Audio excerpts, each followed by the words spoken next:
क्यों बन गया? हेलो स्टूडेंट, जैसा कि आपको पता है कि अभी फरवरी में एग्ज़ाम होने वाला है 10th का सीबीएसई और झारखंड बोर्ड दोनों का। तो इसी को देखते हुए हम लोगों ने इस बार प्रैक्टिस सेशन बनाया हुआ है और इसमें दो तरह का आपको ग्रामर मिलेगा। एक तो आपको हिंदी व्याकरण मिलेगा और दूसरा इंग्लिश ग्रामर मिलेगा। तो इसी को लेकर के हम आपके सामने अभी प्रेजेंट कर रहे हैं। आप बहुत ध्यान से आप देखिएगा और समझने का प्रयास कीजिएगा। तो इसमें हम लोग देख रहे थे कि जो हिंदी व्याकरण है, हिंदी व्याकरण को पूरे सेशन में, मतलब पूरे ये 2024-25 में आपको ये 4 ही प्रकार के हिंदी व्याकरण पढ़ने हैं। वाक्य के बारे में पढ़ना है, वाच्य पढ़ना है, पद परिचय और अलंकार। हालांकि ये देखने से 4 ही हैं, लेकिन इसके अंदर आप जब जाएंगे, जैसे आप पद परिचय में, तो इसमें भी आप देखेंगे कि एक बहुत सारे टॉपिक हैं। जैसे संज्ञा हो गया, इसमें संज्ञा हो गया, सर्वनाम हो गया, विशेषण हो गया, ये सब आपको, विशेषण हो गया, क्रिया विशेषण, अव्यय, ये सब सब आपको देखने के लिए इसमें मिलेगा। तो हम लोग 1 बाय 1 करेंगे। ओके, ठीक है। तो शुरुआत हम लोग करेंगे, जैसे कि ये वो जो पॉइंट था, एक मिनट, ये जो पॉइंट था, उसमें एक पद परिचय करके आ रहा था, तो उसमें हम लोग शुरुआत करेंगे पद परिचय से। तो बेसिकली पद परिचय होता क्या है, अच्छी है। तो एक हम लोग जैसे हम लोग एग्जाम में देख रहे हैं कि जैसे राम आम खाता है, राम आम खाता है, ऐसा रहेगा अगर, तो इसमें पूछेगा, ऐसा एक सेंटेंस दे देगा, एक वाक्य दे देगा और पूछेगा कि इसमें राम जो शब्द है उसका पद परिचय कीजिए, तो क्या है। तो राम, इसमें तो साफ दिख रहा है कि राम खाने का काम कर रहा है, इसलिए राम कर्ता हो जाएगा। क्या हो जाएगा? कर्ता, कर्ता हो जाएगा। ठीक है। आम क्या हो जाएगा? तो चूंकि असर आम पे पड़ रहा है, इसलिए इसको कर्म बोलेंगे। और खाना क्या हो गया? तो यह मुख्य क्रिया हो गया। और है क्या चीज़ है? तो है आपका सहायक क्रिया हो गया, जो सहायता कर रहा है कि यह काम हो रहा है वह प्रेजेंट टेंस में हो रहा है। ओके, सॉरी, वर्तमान काल में हो रहा है। तो इसमें यही देखिए दिया हुआ है कि, इसको और बारीकी दिखाता हूँ। हाँ, इसमें है कि जैसे पद परिचय, तो पद परिचय का मतलब है कि वाक्य में प्रयोग होने वाले शब्द का पहचान करना, जैसे भी बताया था, जिसके लिए जरूरी है वाक्य में प्रयोग होने वाले प्रत्येक शब्द की जानकारी होना और पहचान होना। जैसे इसमें है कि राम आम खाता है। ओके, राम आम खाता है, यहाँ पे राम आम खाता है, इतने सारे पद हैं। अब इस वाक्य में आप प्रयोग होने वाले जो शब्द है, पद हैं, राम है, आम है और खाता है। ठीक है। तो अगर इसमें पूछा जाएगा कि राम आम खाता है, इसमें इसकी क्या, इसको पहचान कर बताइए कि इनको क्या बोला जाएगा। तो इन सबों का परिचय इस रूप में हो सकता है। जैसे यह राम है, तो राम का आप देखिए कि एक संज्ञा है और यह कर्ता के रूप में प्रयोग हो रहा है। ठीक है। आम क्या है? तो यह भी एक संज्ञा है और इसका प्रयोग कर्म के रूप में हो रहा है। उसी प्रकार खाता है, तो यह क्रिया है और यह काम को दर्शाता है कि भाई ये काम, खाने का काम कर्ता कर रहा है। और इसमें है जो शब्द है, क्या है? तो वह सहायक क्रिया है और ये बता रहा है कि यह काम वर्तमान काल में जारी हो रहा है। ओके, ठीक है। तो पद पर, जैसे मैंने अभी बताया आपको कि पद परिचय के लिए आपको नॉर्मली क्या करना होगा कि सभी जो पद हैं उनको बारे में आपको जानकारी होना बहुत ज़रूरी है।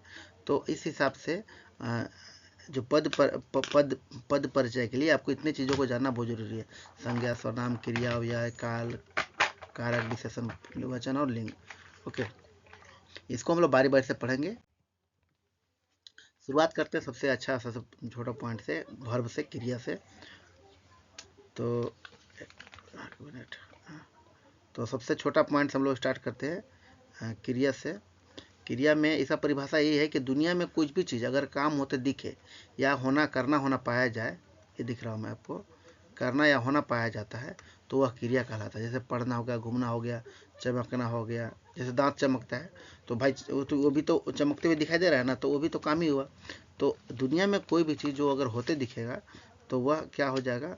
वो आपको क्रिया हो जाएगा। क्या हो जाएगा? क्रिया हो जाएगा। आपको मैट्रिक स्तर तक अभी 3 ही तरह का क्रिया पढ़ना है। हालांकि सकर्मक क्रिया, अकर्मक क्रिया दिया हुआ है, लेकिन द्विकर्मक क्रिया भी आपको देख लेना होगा, क्योंकि इसमें भी कर्म रहेगा। अब हम लोग जानेंगे बारी बारी से कि आखिर ये लोग है क्या चीज़। ओके, अब आइए सकर्मक क्रिया। सकर्मक मतलब होता है स प्लस कर्म, मतलब स मतलब साथ में, और कर्म मतलब जिसपे कर्ता का काम का फर्क पड़े। तो अभी यहाँ पे देखेंगे हम लोग, जिससे इसका क्या परिभाषा है। तो परिभाषा है कि वैसा क्रिया जिसके करने या होने पर सीधा फल कर्म पर पड़े या पड़ता हुआ प्रतीत हो, तो वैसे क्रिया को हम लोग सकर्मक क्रिया कहेंगे। जैसे यहाँ पे देखिए, सीमा ने किताब पढ़ी, तो अभी इसमें सीमा तो पढ़ ही रही है, पर क्या पढ़ रही है? किताब। तो इसमें किताब का पर असर पड़ रहा है, या किताब का पर ये पन्ना पलट रहा है तो किताब पे फर्क पड़ रहा है।